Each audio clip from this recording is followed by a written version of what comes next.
Hello, আসসালামু আলাইকুম। আজকে নিয়ে আসছি এই লিচির শরবত। তো খুব কম দিনই এই লিচিটা পাওয়া যায়। তো আমি প্রায় সময় শরবতটা বানাই।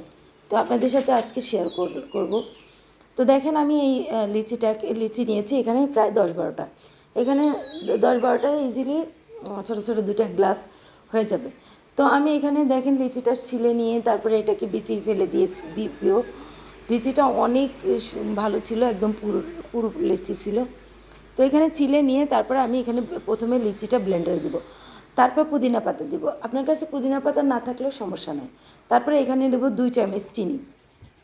তারপরে এখানে আমি ব্লেন্ডার করে নিব 2 চামচ চিনি দিয়ে, পুদিনা পাতা দিয়ে। তারপরে এখানে আমি কুচনো একদম কুচি কুচি করা লিচি দিব। তারপরে এখানে দিয়ে দেবো বরফ। তারপরে এখানে দিব পুদিনা পাতা এবং স্ট্র দিয়ে আপনি ভালোভাবে এটাকে সার্ভ করবেন। তো কেমন লাগলো আমার এই লিচির? লাইক দিবেন, শেয়ার দিবেন।